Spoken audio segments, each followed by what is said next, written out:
Happy Friday. I'm really excited because it's the first Mavens of Manufacturing episode of 2024. And I hope you all had a great, happy, relaxing New Year and nobody got too hungover. But you know how things are when it's that kind of holiday. But I'm really excited because you all know how I'm all about workforce development and getting younger generations excited about engineering and manufacturing opportunities. And today, my guest, Mary, their company, she's from Batesville Products, by the way, and their company is doing something really unique that I have not seen ever before. Oh, 1 second. I had some playback there because I'm testing something out on Instagram and I left my Instagram account open and it was playing back in my earphones. So sorry for that disruption. Sorry for that disruption. But anyways, Batesville Products is doing something really unique where they actually have a link on their website that's like a kid's corner. And Mary here helped create a children's book through that company. So Mary, welcome to Mavens of Manufacturing. I'm really excited to have this conversation with you because I think what you're doing is really special and it sets you apart from other companies who are in engineering manufacturing. So can you start off with just a brief introduction of who you are and how you got into this crazy sector, because it can get crazy sometimes with all the stuff that's going on. Yeah, well, thanks for having me on today. How I got started, I feel like it's kind of the same story for a lot of people my age. It wasn't exactly on purpose that I got into the manufacturing industry. Growing up, didn't really know much about the industry, especially because I went to college for advertising. Nobody really talks about how you can work as a in-house marketer at a manufacturing facility. It's all about ad agencies, and all of our coursework is about B2C instead of B2B. So we talk about Nike and Coke and big consumer brands. So kind of a surprise that I'm here too, but in college, I had a few internships that were in the manufacturing industry. So I got familiar with it, and I've always liked learning new things. It's a fun challenge, taking complex things and kind of translating them to be more simple and understandable. So when I graduated from Ball State in 2021, started working at BPI a few weeks later. Been here for about 3 years now.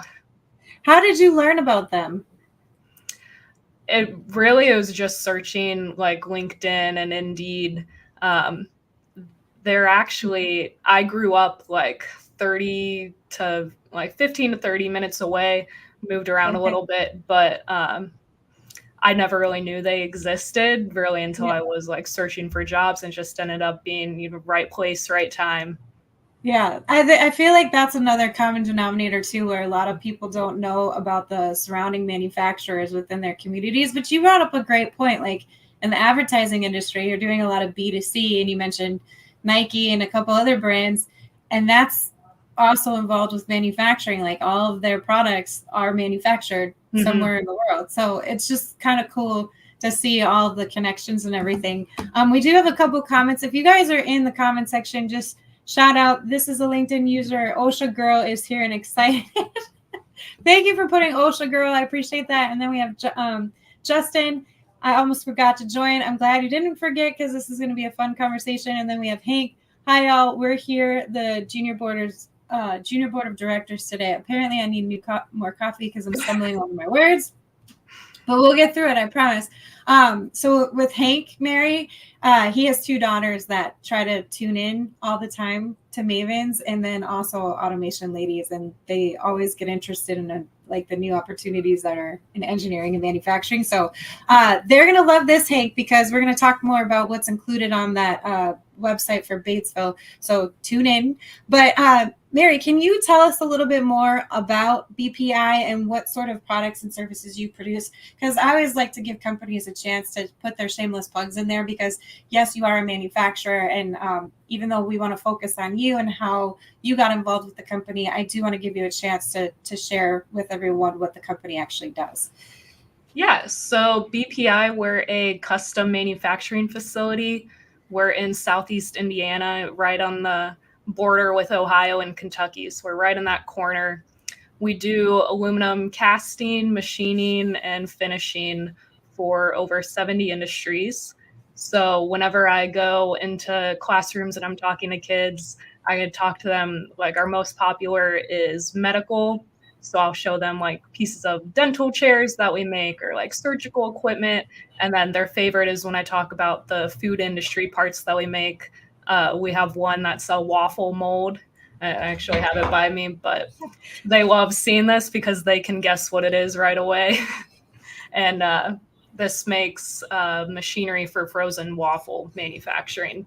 So we serve all kinds of industries, make all kinds of different parts, but it's always something new going on around here. That's super cool. Well, how I got in touch with you is you actually helped the company create a children's book. Mhm. And I am following a bunch of authors who have some sort of experience within engineering and manufacturing. And, you know, they thought there was a gap there in bringing awareness to younger generations, especially kids who are not in middle school, but still in elementary school. But I never saw an actual company follow through with a children's book until I heard about you all. And I just want to know, like, what was the major driving inspiration for you guys to start that? Like, how did the idea come to fruition, and, you know, who was involved and what was your part mostly in it? Yeah, so it all started with our VP of marketing. He's retired since, but a couple years ago, he went to a big construction trade show and he's just walking around, you know, trying to get inspiration. And he stopped at a booth and they had a kid's book. And I think it was like each page had like a digger or a bulldozer and kind of all the different equipment that they sell. And he's like, oh, that's kind of cool. Makes sense. Like kids love construction equipment. There's like parents walking around this trade show traveling, like they probably want to bring something home to their kids. So it made sense for their circumstance. He brought the book back to the office and showed it to me, and we looked at it and we're like, why can't we do something like this? You know, kids love construction because of all the big machinery and they're making things, and there's so many different like books about construction out there for kids, so they know about the industry. You know, we have big machines, we make things, like why don't we have a book about it? Why can't we do something like that? So how was the process? Like, who came up with the initial idea? Where did you find, like, did you do all the illustrations? Like, who came up with the text? Can you like Yeah, walk us through that so process? from there, you know, Tim kind of brought in this big idea, and from there I kind of went into drafting a short story. So it ended up going through the whole process of our specific manufacturing process. So it's like inside a foundry, we're melting metal, we're pouring it, we're designing, and then it ends with we're like making a toy car throughout the book, and the kids are playing with it at the end. So I kind of drafted up that, and then Tim went and he hunted for an illustrator to kind of bring it to life. We didn't have anyone in-house to do that. And also manufacturing, you know, it's a very like technical thing to try to illustrate, especially for a kid's book. Like you want it to be fun and colorful and simple, but that it's a lot to draw and to get accurate too. So I'm not kidding. He spent like weeks searching on like Fiverr. He joined a ton of Facebook groups for like children's book illustrators. I think to this day, he's still getting Facebook messages from illustrators. Like we tried a lot of different people, just sending them like references and kind of seeing what their style was and if it kind of fit our equipment and what we had envisioned. And we finally landed on someone that we found through the Facebook groups. That's really cool. So then, in terms of your website, was the kids tab already there? Like, did you already have that built out on your website, or did that come with the whole process of creating this children's book? So after we had the kids book, well, we're in the process of working on it, and the illustrator gets back to us and sent us some black and white line drawings of their layout plan and their sketches just for us to approve. And Tim and I looked at each other and we're like, that's a coloring book. Like it was just, we're like, there's a great opportunity here. We have to take it. So we took all of those and turned them into coloring pages. And then with that, we ended up doing like crossword puzzles and mazes and like little activities to go with it so we can make like a full activity book. I also worked on a manufacturing experiment book to go with it too. So those are like some things that I had tried before when we had like gone into classrooms and or had students visit us. So like things we had tested before, we never really like compiled them into a book. So I worked on compiling different like at-home activities that they could do that really simulate manufacturing. So for example, we're melting metal, we're pouring it into molds, it solidifies into like a new shape, like your waffle mold that we make. Yeah. In these activities, they're melting chocolate, pouring it into a mold, and then they pop it out and they have like custom shaped candies that they made. So it's just fun little activities that they can do to really understand what it's like to be in the manufacturing facility. Because, you know, it's not really safe for like young children to actually come in and visit. So we got to be able to bring the manufacturing to them. Yeah, I think that's cool too that you found something relatable to the whole melting process, because then while you're making the candy and they're having fun with that, you're actually explaining the actual process you're doing within your facility. So we have a couple of comments. Scott's here tuning in from Princeton, New Jersey. Great to hear and see from you. Hi, Scott. It's nice to see you again too. I hope you had a great new year.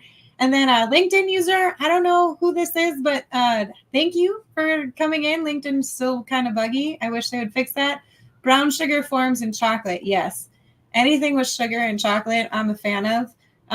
So I would participate that. And that book sounds really cool. It is really cool. Hank, I will include a link. I included it on previous posts as well, too. Go check it out because they have all of their at-home experiments on the Kids Corner, too. Super great idea. And I just hope other manufacturers are watching this because I think it's really easy. And I want to kind of dive into that as well too, because manufacturing and engineering is so like busy all of the time. And a lot of companies might think that they, one, don't have the capacity to do something like this. Two, they might not have the budget to do something like this, or they might not know exactly like how to connect what they're doing with kid activities. So can you give us a sense of like how much time this took to develop the children's book and then tie it in with your website, and then what sort of costs surrounded it? Because a lot of manufacturers want to budget on things that will have a huge ROI, and sometimes these activities they have a hard time seeing what the ROI is, but I like definitely see it because it's like we need workforce, and if we can get kids excited about this, they'll want to learn more and hopefully come join us. So can you give us a sense of all that stuff? Yeah, definitely with community branding like this, like it's hard to get a sense of, you're not going to have the specific dollar amount and leads ROI that you can compare to, but it's looking at the impact that you're making. And even like through this, we've gotten a lot of acknowledgement within the industry. Like I wouldn't be on this show if we hadn't made it. So it has different impacts that are hard to measure. In terms of the process of making the book, I'd say it took us about a year, but it wasn't like constantly every day working on it. It was just something that was always on the back burner. And if I got to a Friday where I didn't have any projects that I needed to get done before the weekend, it was like, okay, I'm going to go through and I'm going to tweak that. And since we outsourced the illustrator, and that's a lot of the hard work too. So they, you know, that was something separate. I'd say in general, planning ahead, like I'd plan on a year just so you have enough time to get it all printed and published and everything like that, depending which publishing route you go. And then in terms of financial cost, I'd budget, I don't know, $5,000 maybe. It depends again on what kind of illustrator you're hiring, or if you're doing that in-house. Are you doing the writing in-house, or are you hiring that out? And printing the book, you know, what kind of printer are you going to go with? And then are you like bulk ordering them and stockpiling them, or are you going to print as you need them? It all kind of factors into that. And you also created like an audio version of Mhm. it too, which is on the website. So you have a video with a voiceover, which is pretty cool. I couldn't imagine that costs too much unless you had to like hire a professional actor or something. But nope, that's just me reading the book. that's awesome. So what after that, like how has the response been from your community after you created this? Like what are some of the things that you're doing now to tie into the book and the educational Mhm. opportunities to help educate the community? Yeah, so once we had, we have all this content, we have the book, we have our activities, we even made like little stickers and magnets to give away. Like we made a whole branded suite of things. Yeah, there it is. But once we had all of this content and I had a place to house it all on that website too, it was a lot easier to reach out to schools and kind of get my foot in the door there. They are always looking for educational resources, especially when it's free, because they don't have the budget and the time to really devote to learning about manufacturing, and they develop those activities and give them to their kids. Like if you can do that work for them, they will implement it.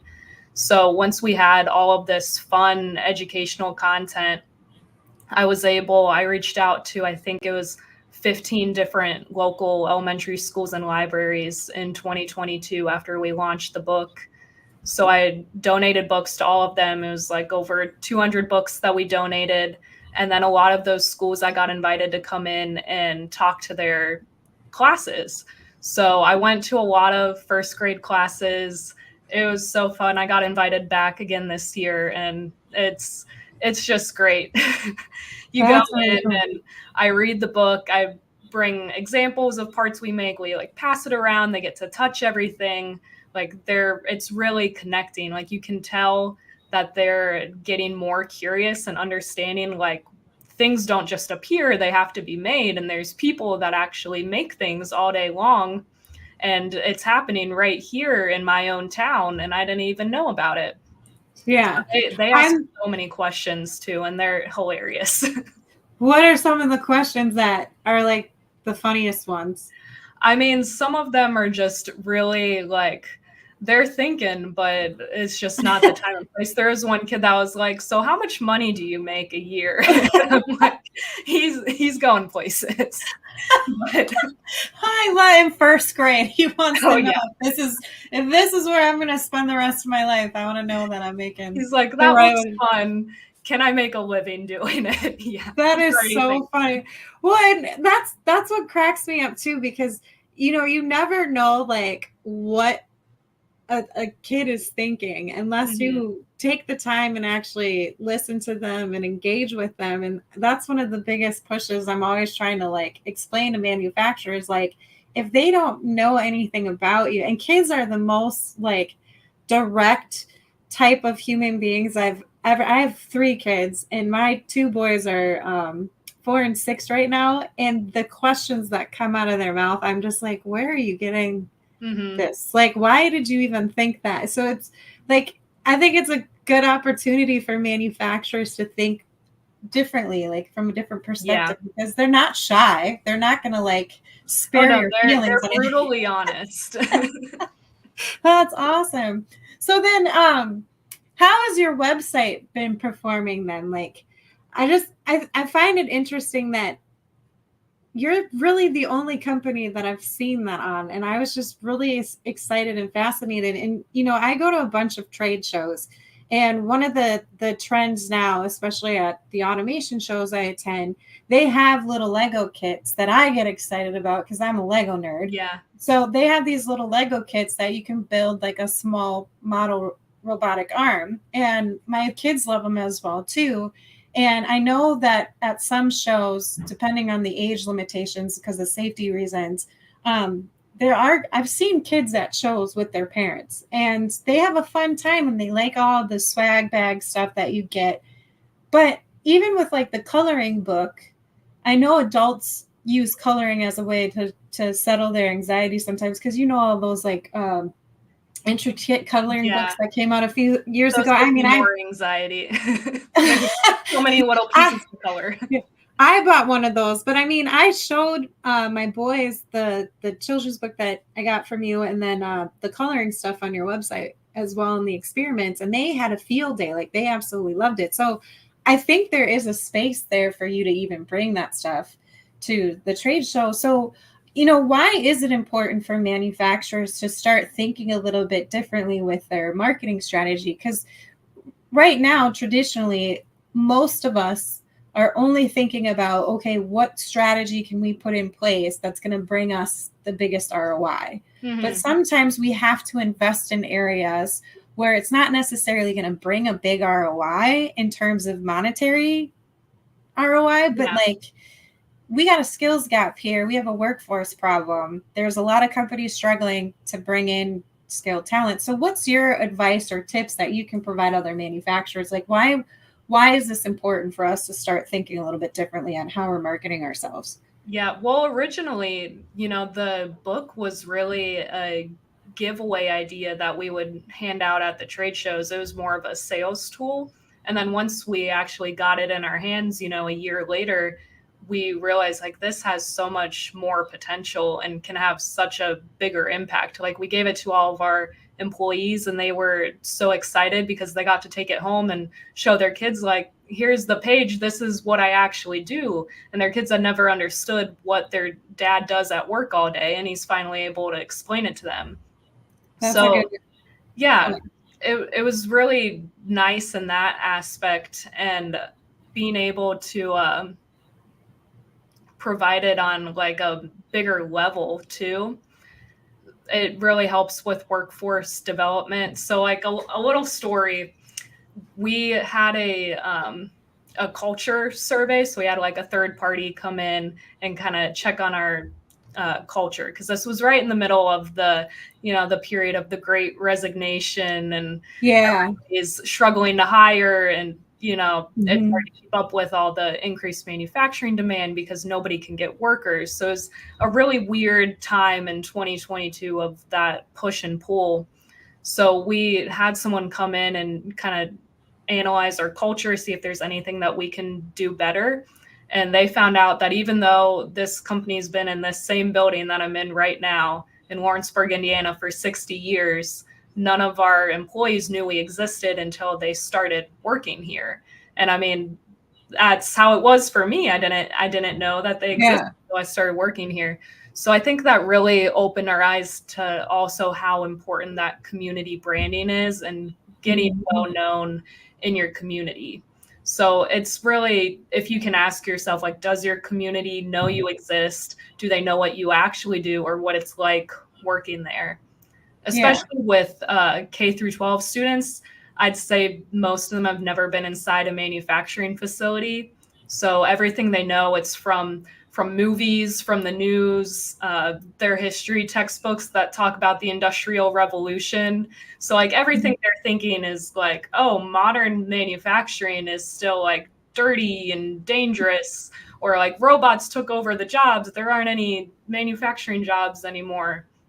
Or you have a kid that's like, oh, everyone says I have to go to college, but I'd rather just stay home and build a PC and play video games. But like those kids, they have the skills that we need in the industry. Like they're interested in these technical things and they like working with their hands. They just don't know that this reality of career options that exist. And they don't know that you can make good money in these careers too. So they just don't have an idea of what trade options are out there. And, that pressure starts in middle school too, of picking the rest of your life, even though you're, 12 years old. Still a kid, yeah. Yeah. So it's making your industry known early as an option. Like you were saying on LinkedIn, how every kid wants to be a firefighter or police officer or a construction worker, because like those are the jobs that they learn about when they're in preschool. Well, and they have the police officers so my kids came in one day when I was working and they were so excited and they had the firefighter hats on, and the police officers even brought in their dogs. So they got really excited about that. And they were like, we didn't know they got to work with dogs. And they literally talked my ear off for like 45 minutes straight, just telling me everything about firefighters and policemen. And they were so excited about that. And I think there's this misconception that, you know, kids nowadays just want to be influencers or, you know, someone like the Kardashians or whatever. But you made a good point too on that post. You were like, well, they can do that in this sector. We just have to find a way to like transfer those skills over. And I think if we can show them in an exciting way, like, hey, yes, you still have the dirty, dark, dangerous part of manufacturing. That's never going to go away because we need that part to build some of these raw materials. But it's also robotics, and the robotics aren't the small demo ones that you see in high school. Like they can get pretty massive. I had a woman on Mavens not too long ago who said, I didn't realize how big robotics got until I went to a trade show and I saw one picking up a car.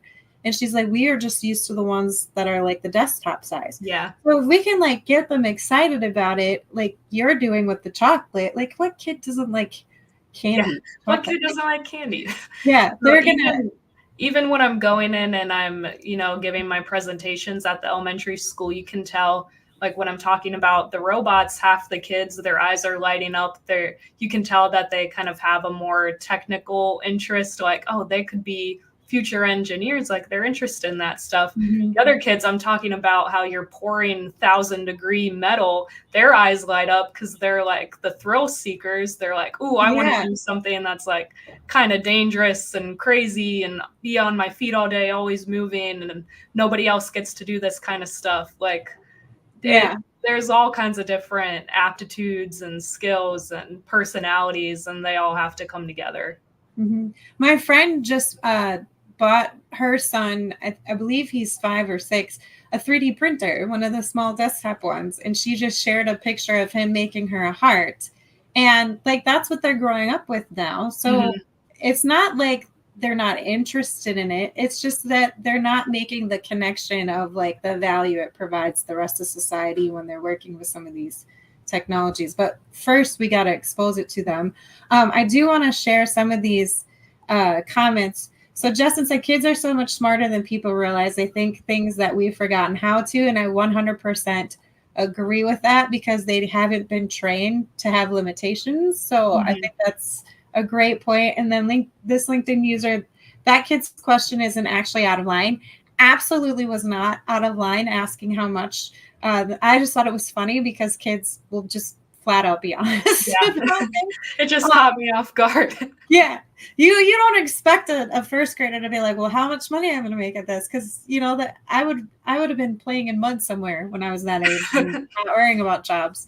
And then Hank said, I've had the opportunity to bring the girls into our shop and show them what I do during shop tests. Working from home occasionally keeps them seeing what I do as well.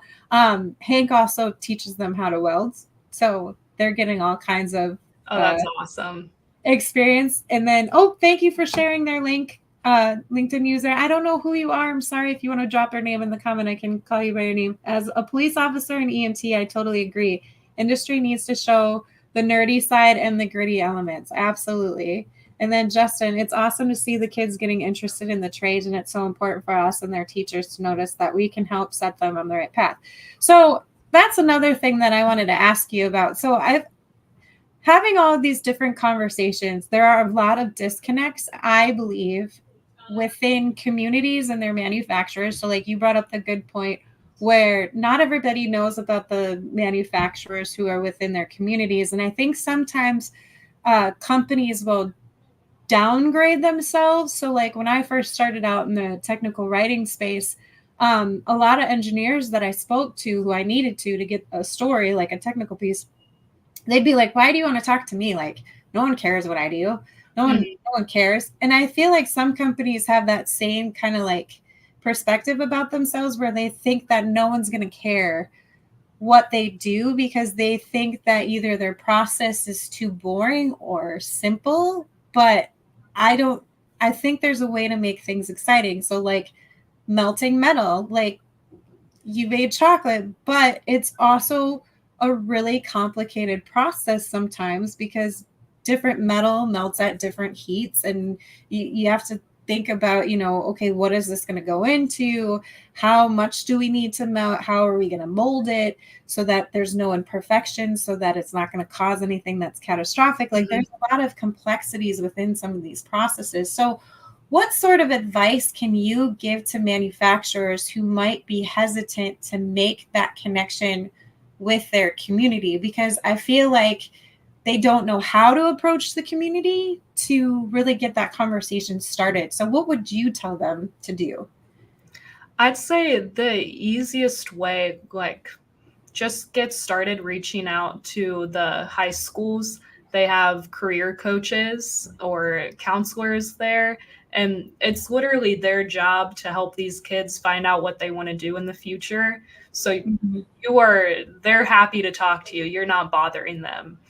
So, like, don't feel like you're not important or that they don't care, because they want to talk to you. They just don't know how. Yeah, I think that's a really good point as well. And I feel like they need to be more proactive doing that, because when I was in high school, my guidance counselor was like, oh, you're an English tester. Well, so go be an English teacher or do something in marketing. And I'm like, I don't want to do that. So I also think there is a disconnect on like how education is promoting manufacturing. So yeah, yes. there was an organization there in Northern Kentucky that I talked to a couple weeks ago, and we had a big conversation about that. And kind of their solution was more aptitude tests. So like the traditional way of picking a career, it kind of went, what do you like? Like, what are your passions? And then you apply for jobs of things that you like, but it relies on, you already know it exists if you know that you like it. So like, if I've never had a hamburger before, I don't know that I like hamburgers if I haven't tried one. Like, it relies on you already knowing all of the jobs and having to try them. So they're kind of taking it a different way. And instead they're looking at aptitudes and like a little bit of personality. So it's, what are you naturally really good at? And then given that, here's all these career options that might fit your personality and what you're good at.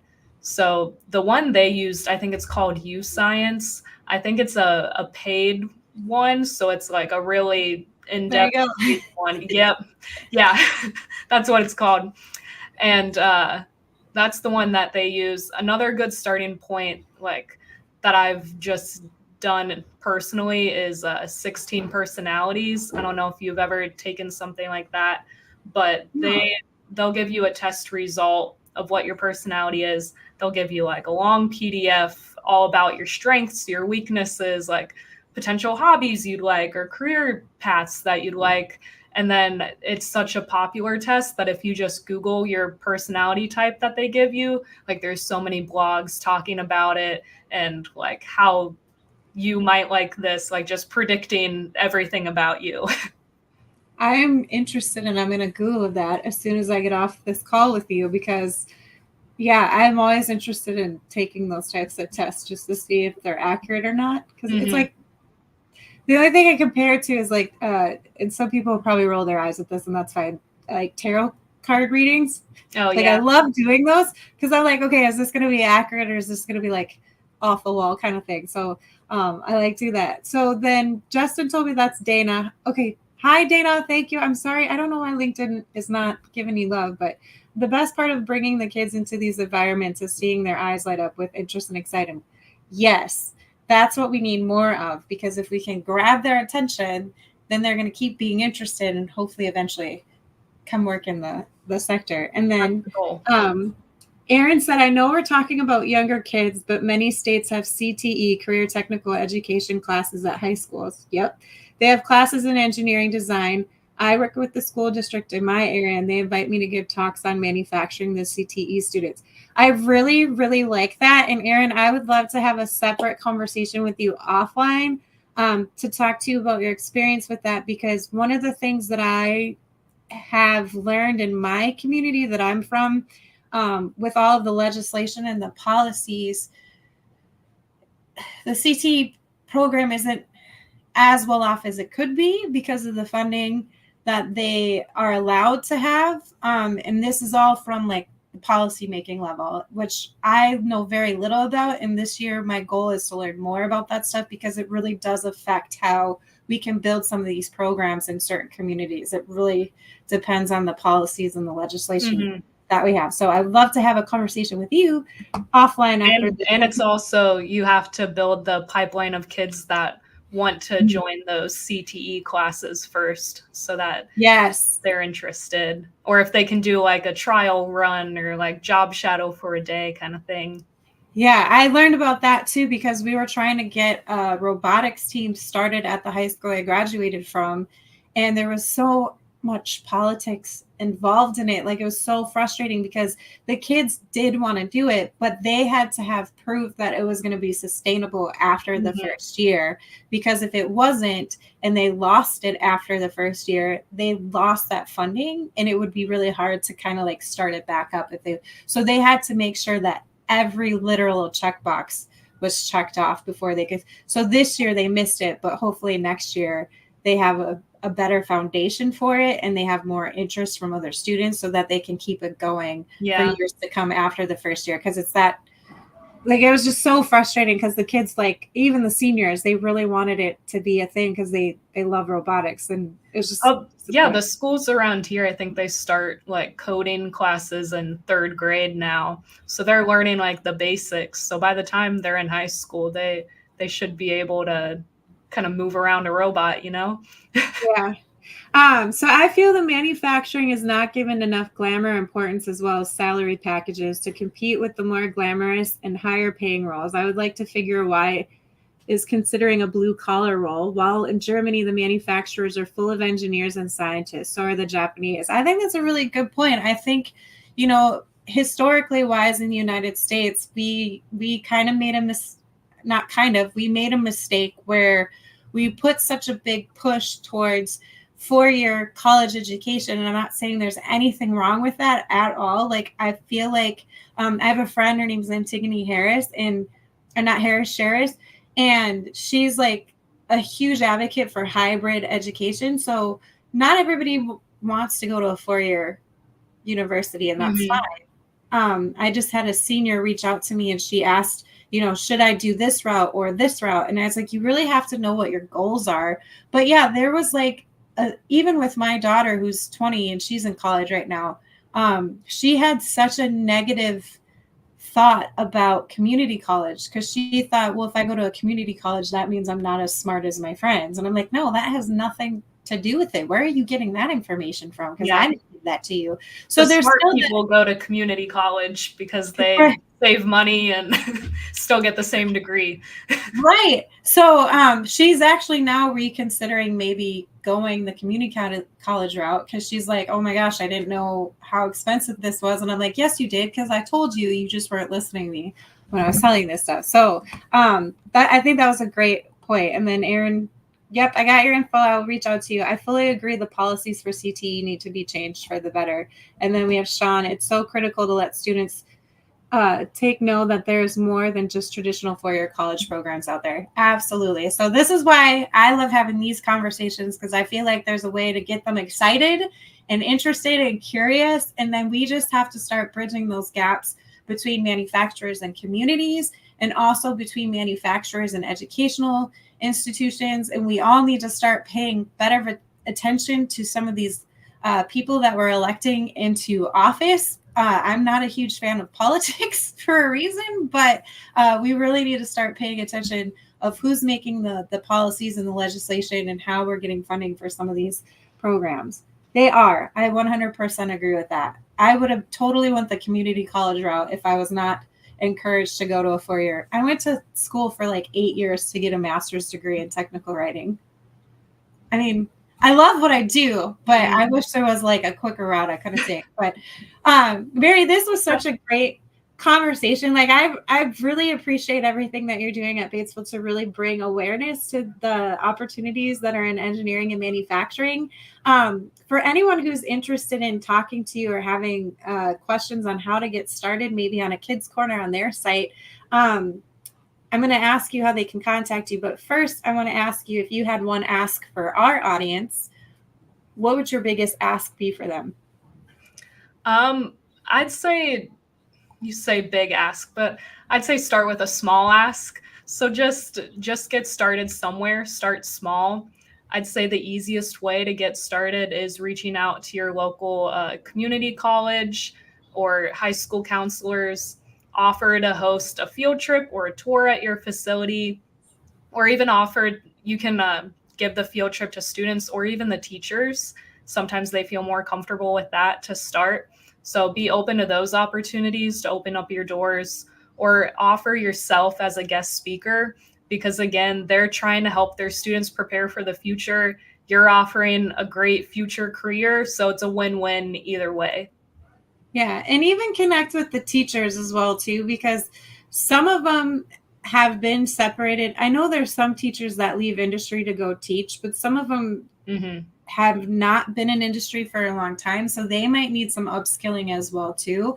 So make sure your teachers are okay, because they have a tough job, and figure out what sort of resources they need, or where they can possibly go to continuously improve on their skill set. There's a gentleman by the name Matt Goosey. He started a program called SOS, or Save Our Schools, and he was able to get like an incentive for tech teachers in his community, where they got an additional so much money added to their yearly salary to go learn what he was doing in his CNC machine shop, and then they brought that knowledge back to the classes. So there's really great opportunities out there for us to pursue and connect the dots. And then great guests and discussion, important topic. Absolutely. So Mary, if people have questions or need help on getting started, how can they get in touch with you, and where's the best place to go? Yeah, feel free to message me on LinkedIn, or go to the BPI website. You can go on our kids page, or there's contact information on there. Awesome. Well, Mary, thanks again so much for joining me today. I really appreciate it. Everyone that was tuning in, thank you so much. Please, please, please go to Batesville website. Take a look at what they're doing to really bring awareness to younger generations. Get their book. It is an awesome book. My boys absolutely love it. They ask me a million questions all the time when we read it. They also like the coloring stuff. So yes, there's things that we can do to get younger generations excited that are in elementary school. So take some notes, reach out to Mary, and I hope you all have a wonderful weekend. We got through the first week of January. How is that even possible? I don't know. It feels like we just celebrated New Year's yesterday. So thanks, everyone. Thank you very much. Bye. This episode of Mavens of Manufacturing has been sponsored by Z Ink Solutions. Z Ink Solutions. This isn't your grandmother's copywriting service.